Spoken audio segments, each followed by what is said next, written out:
Hello guys, നമ്മൾ ഇന്ന് പുതിയ ലുക്കിൽ എവിടെ പോവാന്നായിരിക്കും നിങ്ങൾ വിചാരിക്കുന്നത്. നമ്മളിപ്പോൾ എവിടെ വന്നേക്കുന്നത്? ആറന്മുള വള്ളസദ്യ എക്സ്പീരിയൻസ് ചെയ്യാൻ വേണ്ടി നമ്മൾ എത്തിയിരിക്കുകയാണ്. ഡോൾബി അറ്റ്മോസിനെക്കാട്ടും വലിയ എക്സ്പീരിയൻസ് സെന്റർ ആണെന്നാണ് ഇവിടെ പറഞ്ഞിരുന്നത്.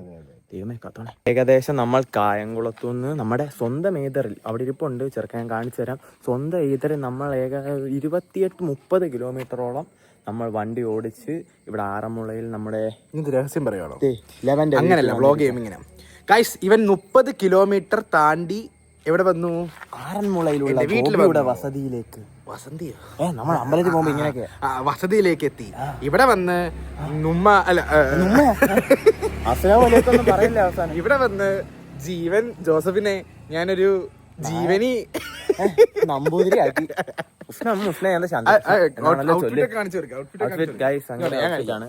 ഇങ്ങോട്ട് നോക്കിയാ ഇവിടെ മുണ്ടൊക്കെ നമ്മൾ 1.5 മണിക്കൂറൊക്കെ എടുത്ത് ചുറ്റി എങ്ങനെ നമ്മള് സെറ്റ് ആയല്ലേ? ഏതല്ലേ നമ്മൾ കറക്റ്റ് നമുക്ക് അമ്പലത്തിലേക്ക് വരിക. 64 കറികളൊക്കെ ഉള്ള സ്പെഷ്യൽ സദ്യയാണ് നമ്മളിന്ന് കഴിക്കാൻ പോകുന്നത്. ആറന്മുള വള്ളസദ്യ. എന്ത് പറയണു? ഭയങ്കര ഉഷ്ണം. ക്യാമറ അങ്ങോട്ട് പിടിക്കുക. ഓക്കെ. അപ്പോൾ നമ്മൾ അങ്ങനെ ഏകദേശം 30 കിലോമീറ്റർ താണ്ടിയിട്ട് നമ്മുടെ ആറന്മുളയിലേക്ക് എത്തിക്കണം. നമ്മുടെ കായംകുളത്ത് നിന്ന് ഇവിടം വരെ ഏകദേശം 30 കിലോമീറ്റർ ഉണ്ടായിരുന്നു. ഇനി ഇവിടെ നിന്നാണ് നമ്മൾ നേരെ അമ്പലത്തിലേക്കും അതുപോലെ തന്നെ നമ്മുടെ വള്ളസദ്യ ഇങ്ങനെ കാര്യങ്ങളൊന്നും എനിക്ക് ഒരു പിടുത്തമില്ല. നേരത്തെ ഇവന്മാർ പറഞ്ഞിട്ടുള്ളൊരു ഇത് മാത്രമേ ഉള്ളൂ, ഐഡിയ മാത്രമേ ഉള്ളൂ. അപ്പോൾ നമ്മളങ്ങനെ അവിടേക്ക് പുറപ്പെടാനായിട്ട് പോവുകയാണ്. ഏകദേശം ഒരു 10 മിനിറ്റിനുള്ളിൽ നമ്മൾ പോകുമെന്നാണ് പ്രതീക്ഷിക്കുന്നത്. ബാക്കിയുള്ള കാര്യങ്ങൾ നമുക്ക് അവിടെ ചെന്നിട്ട്. അങ്ങനെ നമ്മൾ ആറന്മുളയിൽ എത്തിയിരിക്കുകയാണ്. ഇവിടെ മൊത്തം ആൾക്കാരൊക്കെ ഇങ്ങനെ നിറഞ്ഞു നിൽക്കുകയാണ്. ആൻഡ് നമ്മുടെ കൂടെ വന്നവരൊക്കെയാണ് ഇതേ ഈ നിൽക്കുന്നത്. ഇതേ ഞാൻ മുമ്പേ കാണിച്ചതാ ഗൈസ്. ഇവരൊക്കെയാണ് നമ്മുടെ കൂടെ വന്നിരിക്കുന്നത്. ഗൈസ്, വള്ളമൊക്കെ അടുക്കി ഇട്ടേക്കുന്നുണ്ട്. അതോ അങ്ങൂന്ന് തുടങ്ങി ഇങ്ങ് കിഴക്ക് മാറി വടത് മാറി. ഗൈസ് ഇതുകൊണ്ട് റെസ്ക്യൂ ഗാർഡിന്റെ ബോട്ടാണ് നമ്മളിപ്പോൾ കണ്ടുകൊണ്ടിരിക്കുന്നത്. അവരിങ്ങനെ പൊക്കോണ്ടിരിക്കുകയാണ്. അപ്പോൾ വെള്ളത്തിൽ പോയാൽ അവർ നമ്മളെ രക്ഷിക്കുമോ? ഓഫ് കോഴ്സ് നമ്മളല്ല പോകുന്നത്. വള്ളത്തിൽ പോകുമ്പോൾ അവരുടെ സേഫ്റ്റി റീസൺസിന് വേണ്ടിയാണ് അവർ അങ്ങോട്ടും ഇങ്ങോട്ടും പോകുന്നത്. എന്താണ് അതിനെ പറ്റിയുള്ള അഭിപ്രായം? അത് നല്ലൊരിതാണ് അല്ലേ? ഇത് റിസ്ക് പിടിച്ച പരിപാടി. കാരണം അടിയൊഴുക്കുണ്ട്, നല്ല ഒഴുക്കുണ്ട്, മഴ ഉള്ളതുകൊണ്ട് തന്നെ. അപ്പോൾ ഇന്നലെ 2-3 വെള്ളമൊക്കെ മറിഞ്ഞെന്ന് കിട്ടും. ഇടിപേടിക്കല്ലേ? ഇതൊരു ഒരു ഐതിഹ്യം അതുപോലത്തെ സെറ്റപ്പ് ആണല്ലോ. സോ ഇഷ്ടംപോലെ ആൾക്കാർ പല സ്ഥലത്തുനിന്നും വരും. ഭയങ്കര തിരക്കായിരിക്കും. ശരിക്കും വള്ളത്തിൽ ഒരു 80, 60, 70 അങ്ങനെയൊക്കെ ആയിരിക്കും മേ ബി പറ്റുന്നത്. പക്ഷെ അതിൽ 100 കയറുന്ന വള്ളങ്ങൾ കാണും. സത്യം പറഞ്ഞാൽ എനിക്ക് ഭയങ്കര പേടി ഇവിടെ വന്നിട്ട്. ഞാൻ ആദ്യമായിട്ട് ഇങ്ങനെ ഒരു എക്സ്പീരിയൻസ് ചെയ്യുന്നത്. അതുകൊണ്ട് തന്നെ ഭയങ്കര പേടി. എന്താണെന്നൊന്നും എനിക്കറിയത്തില്ല. കുറേ ആൾക്കാരൊക്കെ നമ്മളിങ്ങനെ തുറച്ചു നോക്കുന്നു. അതാണ് നമ്മുടെ പേടി വരുന്നത്. ഇവിടെ പങ്കായൊക്കെ നൈസ്. നമുക്ക് നോക്കിയാതെ വള്ളത്തിലേക്കുള്ള സാധനങ്ങളൊക്കെ ആയിട്ടൊരു വണ്ടി വന്നിട്ടുണ്ട്. ഗൈസ്, നമ്മുടെ ഔട്ട്ഫിറ്റ് ഉണ്ടോ? ഔട്ട്ഫിറ്റ് കണ്ടാൽ നിങ്ങൾ ഞെട്ടും. അമ്മാതിരി ഔട്ട്ഫിറ്റാണ് നമ്മൾ ഇട്ടിരിക്കുന്നത്. ഭയങ്കര സീനാണ്. ആദ്യമായിട്ടാണ് കേട്ടോ. എനിക്ക് ഭയങ്കര പേടി ഇവിടെ വന്നിട്ട്. എന്താണെന്ന് അറിയത്തില്ല. പക്ഷെ ഒരു കുഴപ്പം എന്താണെന്ന് വെച്ചാൽ ഇവിടെ നല്ല വെയിലാണ്. അത് മാത്രമേ ഉള്ളൂ നമുക്കിവിടെ വന്നിട്ടുള്ള പ്രശ്നം. സൺസ്ക്രീൻ പോലും ഇട്ടിട്ടില്ല. ഇതിങ്ങ് പൊതിഞ്ഞാലോ? അതായിരിക്കും നല്ലത്. പിന്നെ വെള്ളത്തിലായിരിക്കും. ഇവരൊക്കെ ഭയങ്കര ഫണ്ണി കേട്ടോ കൂടുള്ളവരെ. ഇത് പമ്പയാറാണ്. ഓക്കെ, ശബരിമലയിൽ നിന്ന് തുടങ്ങുന്ന പമ്പയാർ ോട്ട് ചെയ്യുന്ന പമ്പയാർ. ആറന്മുളയിലുള്ള പമ്പയാറിന്റെ വ്യൂ ആണ് നിങ്ങൾ കണ്ടോണ്ടിരിക്കുന്നത്. നമ്മളിപ്പോ നിൽക്കുന്നത് സത്രക്കടവിലാണ്. ഓക്കെ, ഇതാണ് ആറന്മുളയുടെ നമ്മുടെ സ്വന്തം അമ്പലം. ഇതിന്റെ സൈഡ് തന്നെ ഇവിടെ ഫുള്ള് കടകളാണ്. ഉത്പാദന സ്റ്റോർസ്, അങ്ങനെ പല സ്റ്റോർസ് നമുക്ക് ഇവിടെ കാണാം. ഇതാണ് ഗോവയുടെ അച്ഛൻ. എല്ലാരെയും വിളിക്കുകയാണ് നമ്മളോട് ചെല്ലാം. ഇക്കണ്ട കണ്ടില്ലേ, ആറന്മുള കണ്ണാടി. നല്ല പ്രശസ്തമായിട്ട് ആൾക്കാരൊക്കെ വരും. കേരളത്തിന്റെ എവിടുന്നൊക്കെ ആൾക്കാർ വന്ന് മേടിക്കും. അവരൊക്കെ മേടിക്കുന്ന സംഭവമാണ് ഈ ആറന്മുള കണ്ണാടി. നമുക്ക് എല്ലാവർക്കും അറിയായിരിക്കും. നമുക്ക് എന്തായാലും ഈ കടയ്ക്ക് ഉള്ളിലോട്ടൊന്ന് കയറാം. 1500 രൂപ തൊട്ടാണ് ഇതിന്റെ വില ഇവിടെ തുടങ്ങുന്നത്. പക്ഷെ ഇതിലും ക്വാളിറ്റി ആട്ടോ, നല്ല വെയിറ്റ് ഉണ്ട്. അതാ എനിക്ക് കണ്ണാടി നമ്മള് ഓരോ ഇതുപോലെ ഇത് ഉണ്ടാക്കുന്ന അച്ഛൻ. ഇത് മണ്ണ്. മണ്ണെന്ന് വെച്ചാൽ പുഞ്ചയില് ചെളി, നല്ല മണ്ണില് ചാക്ക്, ചാണകം ഇതെല്ലാം കൂടെ അരച്ച് അരയിലിട്ട് അരച്ച് ഇതുപോലെ ഷേപ്പിലാണ്. എന്നിട്ട് പിന്നെ ഇതല്ല ഈ ഫ്ലൂക്കോസാണ്. അതിന് ഗ്ലാസ്സിലിട്ട് വെള്ളമിട്ട് കുറച്ച് ഇങ്ങനെ ആക്കി. ഈ രൂപത്തിൽ നിന്ന് അത് ഈ ഒരു കണ്ണാടിയാവും. അല്ലല്ല, ഇങ്ങനെ ആക്കി കഴിഞ്ഞിട്ട് ഒരു ഗ്യാപ്പ് ഉണ്ട്, ഇതിന്റെ ഗ്യാപ്പ് ഉണ്ട്, തിക്നെസ് ഉണ്ട്. ആ തിക്നെസ് വെച്ചുള്ള ഗ്യാപ്പിൽ ഫിക്സ് ചെയ്ത് വാക്സിൻ കൊണ്ട് കവർ ചെയ്യും. ഇതുകൊണ്ട് പോകും. എന്നിട്ട് പിന്നെ ഇത് ചെല്ലുന്നതിന് മുമ്പ് ഇത്രയും പ്രോസസ് 5 ദിവസം. 5 ദിവസം ഇത്രയും പ്രോസസ് ഇതിന്റെ ഉള്ളിലായി ഈ സാധനം ഇങ്ങനെ ഇരിക്കും. പിന്നെ നമ്മൾ ചെയ്യുന്നത് വെളുത്തി വൈറ്റിൽ നിന്ന് പ്രോപ്പർ അത് നമ്മൾ ഒരു പ്രൊപ്പോർഷൻ ഉണ്ട്, അത് ഫാമിലി അത് സെപ്പറേറ്റ് ആക്കി ഉരുക്കും. അത് ഉരുക്കി അത് പീസാണ്. ഈ കണ്ണടിക്ക് ഉണ്ടാക്കണമെന്നുണ്ടെങ്കിൽ എത്ര ക്വാണ്ടിറ്റി അല്ലെങ്കിൽ എത്ര വേണമെന്നുള്ളത് അറിയാം. വെളി വെക്കും. ഇത് പിന്നെ ഇത് പിന്നെയും ചെളിയും കൊണ്ട് കവർ ചെയ്യും. എന്നിട്ട് ഉണക്കും. ഉണക്കി കഴിഞ്ഞിട്ട് ഫർണസിൽ ഇങ്ങനെ ഇട്ടാൽ ചൂടാക്കും. ചൂടാകുന്ന ഒരു 200-1400 ഡിഗ്രി വെളിയെടുക്കും. നമുക്കറിയാം ഒരു ആവുന്നത്. വെളിയെടുത്ത് കഴിഞ്ഞാൽ പിന്നെ നമുക്ക് കൺഫേം ചെയ്യാൻ വേണ്ടി ചെറിയ ഹോളിൽ ഇതിലൂടെ ഒരു ഈർക്കിലിടും. ഈർക്കിലിട്ട് കഴിഞ്ഞാൽ നമുക്ക് കയ്യിൽ ഫീൽ ചെയ്യും. ആ മെറ്റൽ പീസ് ഉരുകിയത് ബോയിൽ ചെയ്ത് നമുക്ക് കയ്യിൽ ചെയ്യാം. എന്താ ചെയ്ത് എടുത്ത് തിരിച്ചു വെക്കും. ആ ലിക്വിഡ് ഇതുവഴി പാസ് ചെയ്ത് ഇതിന്റെ സ്പ്രെഡ് ആയി കഴിയുമ്പോൾ ഇങ്ങനെ കിട്ടും. ഇങ്ങനെ കിട്ടും. ഇത്രയും ചെയ്ത് കഴിയുമ്പോൾ 7 ദിവസം. അത് കഴിഞ്ഞിട്ട് പിന്നെ നമ്മൾ ഓരോ ഫ്രെയിം എടുക്കും. ഓരോ ഫ്രെയിം എടുത്തിട്ട് ആ ഷേപ്പിൽ കട്ട് ചെയ്യും. കട്ട് ചെയ്തിട്ട് ഇതൊരു ആയുർവേദിക് പണ്ട് കാലത്ത് ഉപയോഗിച്ച അതേ കമ്പാണ്. ഈ ഇതിനെ സ്റ്റിക്ക് ചെയ്തിട്ട് പിന്നെ ഇത് ടൈം കൊണ്ട് പണ്ട് കാലങ്ങളിൽ ചാക്കിലും മണല് എണ്ണ കരി അതൊക്കെ ഗ്രിപ്പ് കിട്ടാണ്. അത് നമുക്ക് സാൻഡ് പേപ്പർ ഒരു 3 സാൻഡ് പേപ്പറിൽ തേക്കും. എന്നാലും ഇത് ഫിനിഷ് ചെയ്യും. ഇതിപ്പോ ഒരു 80% ആയി. ഇതും പിന്നെ കുറച്ച് നമുക്ക് കാണാൻ പറ്റുന്ന രീതിയാണ്. അത് കഴിഞ്ഞിട്ട് ലാസ്റ്റില് വെൽവെറ്റ് ക്ലോത്തിൽ ഓയിൽ ഇട്ടിട്ട് കുറച്ച് വരുമ്പോഴേ ഈ ക്ലിയർനെസ് കിട്ടും. ശരിക്കും നോക്കുകയാണെങ്കിൽ മൊത്തം സ്ക്രാച്ചാണ്, കാണാൻ പറ്റും. അതാണ് ഇതിന്റെ ഒരു വണ്ടർ. പിന്നെ ഇത് ആറന്മുള കണ്ണാടി സാധാ കണ്ണാടിയുള്ള വ്യത്യാസം നിങ്ങൾ ഇതിൽ നോക്കിയാണ്. ഇത് സാധാ കണ്ണാടി, നിങ്ങൾ റെഗുലർ കാണുന്ന കണ്ണാടി ഫേസ് കാണുന്നത്. ഇതാണ് ഒറിജിനൽ ഫേസ്. ഇതാണ് ഞാൻ. ഈ കാണുന്ന ഞാനാണ് ഞാൻ. ഇതിലൂടെ കാണുന്ന ഞാനല്ല. അതാണ് ഒറിജിനൽ ഫേസ്. അതെന്താന്ന് വെച്ചാല് നമ്മൾ എന്തെങ്കിലും ഒരു ഒബ്ജക്ട് വെക്കുവാണെങ്കിൽ നോക്കിയാണ് ഒരു ഗ്യാപ്പ് ഉണ്ട്. അത് വെക്കുക.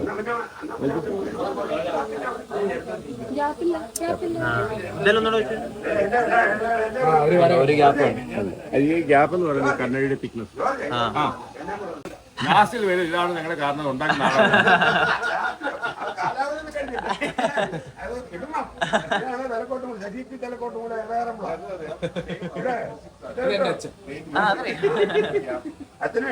അതല്ല, ലോകത്തെന്ന് പറയുന്നത് ഇതാണ് കണ്ണാടിയാണ്. അത് നമ്മുടെ ഇവിടെ മാത്രമല്ല. ഇപ്പൊ പുറമോട്ട് നോക്കുവാണെങ്കിൽ ഈജിപ്ഷ്യൻ സൈഡിലൊക്കെ ഉണ്ടായിരുന്ന കണ്ണാടിയില്ല. അവിടെ ഉണ്ടാക്കുന്ന പ്രോസസ് വേറെ. പക്ഷെ ആ ജനറേഷനിൽ നിന്ന് ഇപ്പൊ ഈ ലോകത്ത് ഈ കണ്ണാടി ഉണ്ടാക്കുന്നത് നമ്മുടെ ഇവിടെ മാത്രം, ആറന്മുള മാത്രം. ഈ 20 ഫാമിലീസ് ആണ് ഉണ്ടാക്കുന്നത്. ഇത് നോർമൽ. പിന്നെ ഇതിപ്പോ നമ്മൾ 1500 പറഞ്ഞല്ലോ. അതെങ്ങനെ കിട്ടുന്നത് അറിയാം. ഇത് കണ്ടോ, ഇത് വലിയ കണ്ണാടിക്ക് നമ്മൾ എടുക്കുന്നു. അപ്പൊ ഇതിന്റെ ഒരു ചെറിയ പോർഷൻ കിട്ടും. ആ പോർഷനിലാണ് ഇത് ആക്കുന്നത്. അല്ലാതെ ഇപ്പൊ ഈ ഒരു കണ്ണാടി ഉണ്ടാക്കാൻ പോയി കഴിഞ്ഞാൽ ഇതുപോലെ അച്ഛൻ ഉണ്ടാക്കണേ. അപ്പൊ ഇതിന്റെ കോസ്റ്റ് മാറും. ഇത് 9000ലേക്ക് മാറും. അപ്പൊ ഈ വലിയ കണ്ണാടി ഉണ്ടാക്കുമ്പോൾ അതിന് ചെറിയ ചെറിയ പീസസ് ഇതുപോലെ സൈസ് കുറച്ച് കൊടുക്കും. 1.5 ഇഞ്ച് തൊട്ട് സ്റ്റാർട്ട് ചെയ്യും. ഇത് 1.5 ഇഞ്ച്.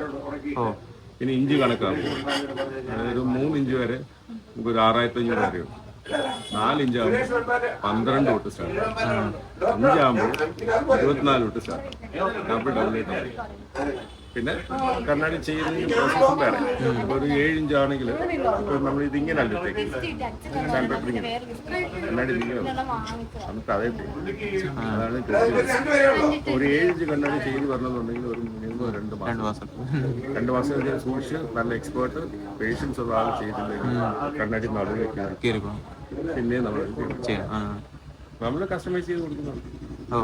വേറെ അളവിലൊക്കെ ഇപ്പൊ ഒരു 12 ഇഞ്ചാണെങ്കിൽ ഒരു 1 ഫീറ്റ് ഇഞ്ചാണെങ്കിൽ കണ്ണാടിക്ക് മാത്രം തന്നെ 2 കണ്ണാടിക്ക്. പിന്നെ ആ ഫ്രെയിം ഏത് ഫ്രെയിമാണ്. അപ്പൊ അത് ചിലപ്പോൾ ഒരു 30 ലാക്സ് ഒരു 7.5 ഇഞ്ച് കണ്ണാടി ഇപ്പൊ 2 കഴിഞ്ഞാൽ അത് 30. ആ ഇത് കഴിഞ്ഞ കൊടുത്തത് 7.5 ഇഞ്ച്. 7.5. അത് കസ്റ്റമൈസ് ചെയ്യണം. അത് പക്ഷേ ഒരെണ്ണം 3 ലക്ഷം, 1-2.3. കസ്റ്റമൈസ് ചെയ്യുമ്പോൾ ആ ഫ്രെയിം നിങ്ങൾക്ക് മാത്രം വേറെ ആർക്കും ലോകത്താകുന്നത് മാത്രം. കാര്യം അച്ച് വരെ തല്ലി പിടിക്കണം, വേറെ ഉണ്ടാക്കുന്നു. അത് അങ്ങനെയാണ് ചെയ്യുന്നത്. അല്ലെങ്കിൽ നിങ്ങളുടെ പെർമിഷൻ ഇല്ലാതെ ചെയ്യാൻ പറ്റും. നമ്മളത് അത് കൊടുക്കുക, അവർക്ക് കൊടുക്കുക. അവർക്ക് വേണമെങ്കിൽ അച്ചോ, അവർ വേണ്ടെന്ന് പറയുമ്പോൾ അവർ മുന്നോട്ട്. നമ്മൾ അമ്പലത്തോട്ട് കയറുകയാണ്. ഇവിടുത്തെ കാര്യങ്ങളൊന്നും എനിക്കറിയത്തില്ല. ഞാൻ ആദ്യമായിട്ടാണ് ഒരു അമ്പലത്തിലേക്ക് തന്നെ കയറുന്നതെന്ന് പറയാം.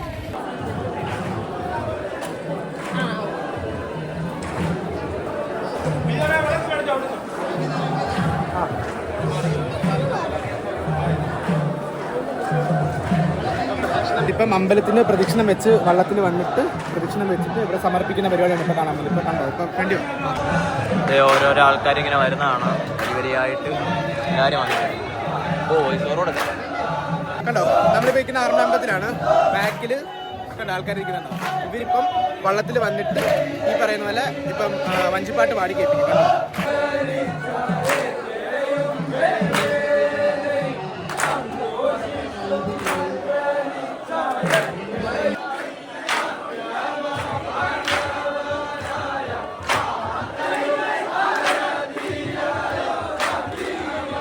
നമ്മുടെ അമ്പലം എന്ന് പറയുന്നത്. ഇപ്പോൾ അവിടെയാണ് വഞ്ചിപ്പാട്ടും കാര്യങ്ങളെല്ലാം നടക്കുന്നത്. പിന്നെ അതെ ഇവിടെയാണ് നമ്മുടെ വള്ളസദ്യ നടക്കുന്നത്. അതിനുള്ള തിരക്കാണ് നിങ്ങൾ ഈ കാണുന്നത്. പറയുമായിരുന്നു. അപ്പൊ നല്ല രീതിയിലുള്ള ക്യൂ ആണ്. ഞായറാഴ്ച കൂടെ ആയതുകൊണ്ട് നല്ല തിരക്കാണ് ഇവിടെ. കോഴഞ്ചേരി, തെക്കേ മുറി, അവിടെ മാലക്കര, അങ്ങനെ പല പല സെറ്റായിട്ട് ഇതൊരു സെക്ഷൻ പോലെ ഇവർ ഡിവൈഡ് ചെയ്തേക്കാം കേട്ടോ. അപ്പോൾ അങ്ങനെയൊക്കെ എല്ലാവരും ഇവിടെ തിരക്കായിട്ട് ഇവിടെ നിൽക്കുന്നുണ്ട്. അവിടെ ഇന്ന് ചേട്ടന്മാർ ഇവരെ കറക്റ്റായിട്ട് കയറ്റി വിടുന്നതിനായിട്ടുള്ളൊരു കാര്യങ്ങളൊക്കെ നടത്താണ്. ഇവിടെ നടത്തുകാരാന്ന് തോന്നുന്നു. കണ്ണാടിയൊക്കെ ഉണ്ട്, ഫോണ് എല്ലാം വെച്ച്. ഇതാണ് ഇവിടുത്തെ വള്ളക്കടവ് എന്ന് പറഞ്ഞാൽ. ഇവൻ കയറി അങ്ങ് പോവാണ്. അപ്പം നമുക്കിവിടെ കയറി പോവാം. എന്ത് തിരക്കാന്നുണ്ടത്. ഇവിടാണ് വാട്ടോ വള്ളം വന്ന് നിൽക്കുന്ന സ്ഥലം എന്ന് പറയുന്നത്. അതിൽ നിന്ന് വള്ളത്തിൽ നിന്ന് ഇറങ്ങാൻ ആൾക്കാർ അത് കാണാനായിട്ട് ഒന്നൊരു അണി നിൽക്കുന്നതുമില്ല. നല്ല തിരക്കാണ്. അവിടെ നിന്നുള്ള ഇങ്ങോട്ടും ഇവിടെ നിന്നുള്ളവർ അങ്ങോട്ടും അങ്ങനെയൊക്കെ വന്നിരിക്കുകയാണ്. ഈ വന്ന വള്ളം അവരെ സ്വീകരിക്കാനായിട്ട് അവരുടെ നടത്തുന്ന ആൾക്കാരെല്ലാം കൂടെ കാലത്തിൽ വെച്ചിട്ട് കൊണ്ടാണ് കണ്ടോ. എന്നിട്ട് ഇവരിങ്ങനെ സ്വീകരിച്ച് വള്ളപ്പാട്ടൊക്കെ പാടി നേരത്തെ കണ്ട പോലെ പ്രദക്ഷിണമൊക്കെ വെച്ച് വിളക്കിൻ്റെ അവിടെ കൊണ്ട് സമർപ്പിക്കും. ഇതാണ് പരിപാടി. അത് കഴിഞ്ഞിട്ടാണ് വള്ളസദ്യ കഴിക്കാൻ പോകുന്നത്. ഞാൻ പറഞ്ഞില്ല അറിഞ്ഞില്ല എന്ന് പറയുന്നത്. അതിനുവേണ്ടി തന്നെയാണ് നമ്മൾ വന്നത്. കണ്ട കറക്റ്റ് നമ്പൂതിരി ഉപ്പൊക്കെ ഉണ്ടല്ലേ അല്ലേ? കണ്ട കറക്റ്റ് നമ്പൂതിരി ഉപ്പൊക്കെ ഉണ്ട്. വേണ്ട നോക്കൂ, ഇത്രയും കറികളായിട്ടുള്ള ഒരു കിട്ടില്ല സദ്യ എന്നാണ് പറയാം. 1 2 3 3 3 6 3 9 9 3 12 15 16 17 18 19 21 ഈ ഒരു സൈഡ് മാത്രം 21 സെറ്റ് കറികളാണ് ഇവിടെ ഉള്ളത്. കഴിഞ്ഞ് ഇവിടെ വന്ന് അവരിഞ്ഞ് വിളക്കൊക്കെ കത്തിച്ച് എല്ലാം സെറ്റാക്കിയിട്ടാണ് നമ്മുടെ ഇവിടുത്തെ വള്ളസദ്യ ആരംഭിക്കുന്നത്. കൃഷ്ണന്റെ ഒരു കാണാം. എല്ലാം നമ്മളിവിടെ സെറ്റാക്കിയിട്ട് വെച്ചിരിക്കുകയാണ്. നമ്മളെല്ലാവരും നേരിട്ട് ഇവിടെ ഇരുന്നാണ് കഴിക്കാനായിട്ട് പോകുന്നത്. ഒരു രക്ഷയില്ല കേട്ടോ. നമ്മൾ ആദ്യമായിട്ട് വന്നോണ്ട് ഇത്രയും കറികളൊക്കെ ഒരു ഇലക്കകത്ത് ഇത്രയും കൂട്ടം കറികൾ വെച്ചേക്കുന്നുണ്ടോ. നമ്മുടെ ആൾക്കാരെല്ലാം വന്ന് സെറ്റായിട്ട് ഇരിക്കുകയാണ്. ഇവിടെ നിന്നാണ് നമുക്ക് ഫുഡിന്റെ വിളക്കൊക്കെ ഇനി കത്തിക്കണം. അതിനുശേഷം മാത്രമേ പാട്ട് പാടി ഓരോ ഫുഡും ചോദിക്കും. അതുപോലെ ചോദിക്കല്ല, പാടും ഓരോ പാട്ടിന് ലിറിക്സിന് ഓരോ അർത്ഥമുണ്ട്. അത് കേൾപ്പിച്ചു. അപ്പോൾ അവര് പാടും, നമ്മൾ ഏറ്റുപാടും. അതാണ് ഇപ്പോൾ ഇവിടെ നടക്കാൻ വേണ്ടി പോകുന്നത്. ഈ ലുക്ക് കൊള്ളാല്. ഇതങ്ങ് സ്ഥിരമാക്കിയാലോ.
ഗൈസ് അങ്ങനെ നമ്മുടെ വള്ളസദ്യ എക്സ്പീരിയൻസ് ചെയ്ത് കഴിഞ്ഞു. നിങ്ങൾക്ക് വലുതായിട്ട് എനിക്ക് വീഡിയോ എടുക്കാൻ പറ്റിയില്ല. എന്തിനായിരുന്നു ഒടുക്കാലത്തെ തിരക്കും അതുപോലെ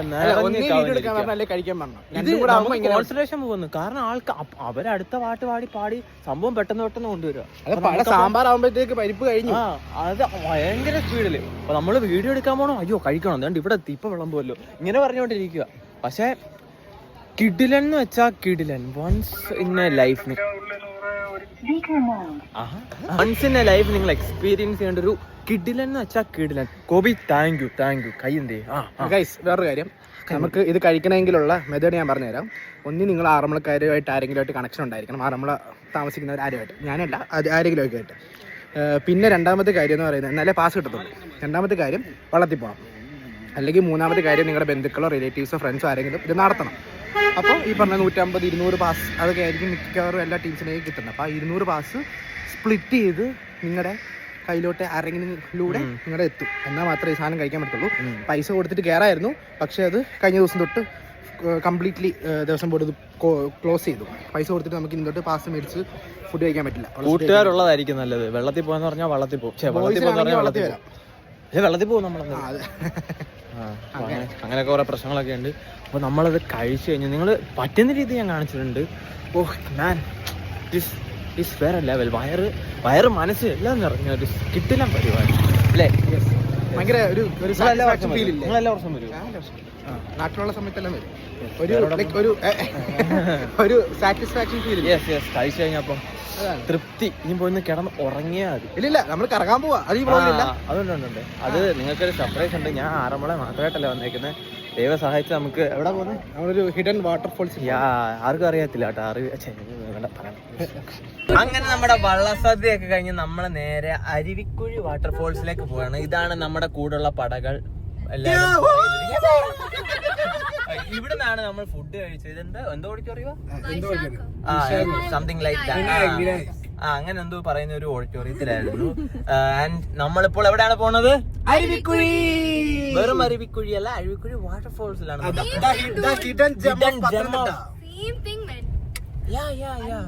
കാര്യമായിട്ട് പറഞ്ഞു സിമന്റ്. ഞാൻ അരുവിക്കുഴി വാട്ടർഫോൾസിൽ എത്തിയിട്ട് വ്ളോഗിന്റെ എൻഡ് ആക്കുവാണ്. കാരണം ഞാൻ ഷോർട്സ് ആക്കി അത് ഫുൾ വീഡിയോ ഡീറ്റെയിൽ ആയിട്ട് ഇടുന്നതായിരിക്കും. ലൈക്ക് നോക്ക് ഗൈസ്, ഇവിടെ വന്നു കഴിഞ്ഞാൽ നമുക്ക് വ്ളോഗ് ചെയ്യാനുള്ളൊരു ഇതില്ല. ഒടുക്കാതെ ശബ്ദമാണ് അവിടെ പോയാലും ഇവിടെ എന്നാലും. ഇവിടെ ഭയങ്കര ഫോട്ടോഷൂട്ടൊക്കെ നടക്കുന്നത്. വൈകിട്ട് സ്റ്റോറി ഇടാനുള്ളതാണ് ഇത് കാണുന്നത്. എടുത്തു കൊടുക്കാനായിട്ടൊരു ചേട്ടൻ ഇപ്പോൾ എന്താ ചെയ്യുന്നത്. പിന്നെ ഏതാണ്ട് നമ്മുടെ കൂടെ ഉള്ളവരെ ഇവർ 3 പേരാണ്. പിന്നെ ആൻറ്റി ഉണ്ടായിരുന്നു. ഇതേ പോകണം. ആൻറ്റി അവിടെ വെള്ളത്തിലൊക്കെ കളിച്ച് പോവുകയാണ്. കുട്ടിക്കാലം ഓർമ്മയാണ്. യൂട്യൂബിൽ വീഡിയോ വരും, അത്രേ ഉള്ളൂ, ബ്ലോഗ്.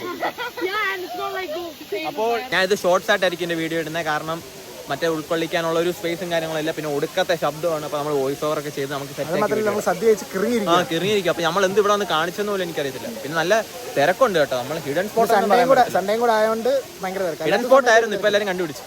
നമ്മുടെ റീലൊക്കെ ഇട്ട് ഫേമസ് ആയി. നമ്മൾ പണ്ടോട്ട് 5-6 വർഷമായിട്ട് ഉണ്ട്. ഞാൻ കണ്ടിട്ടില്ല. അതുപോട്ടെ. അപ്പോൾ അതൊന്നല്ല നമ്മുടെ വിഷയം. അപ്പോൾ നമ്മൾ ഇവിടെ വീഡിയോ ഇവിടെ വെച്ച് വൈൻഡ് അപ്പ് ചെയ്യാണ്. നമ്മുടെ ആറാട്ടണല്ലോ, ആറന്മുള വള്ളസദ്യ എല്ലാം കഴിഞ്ഞ് നമ്മളിപ്പോൾ നേരെ തിരിച്ച് വീട്ടിൽ പോവാം. ഇപ്പോൾ സമയം ഏകദേശം 3:45 ആവുന്നു. വീട്ടിൽ പോകണം, ഭയങ്കര പണികളുണ്ട്. അപ്പോൾ നമ്മൾ പോട്ടെ. അപ്പോൾ അടുത്തൊരു വീഡിയോ കാണാം. വീഡിയോ ഇഷ്ടമായെങ്കിൽ ലൈക്ക് ചെയ്യാനും അതുപോലെ തന്നെ ചാനൽ സബ്സ്ക്രൈബ് ചെയ്യാനും മറക്കരുത്. അപ്പോൾ ഗുഡ് ബൈ.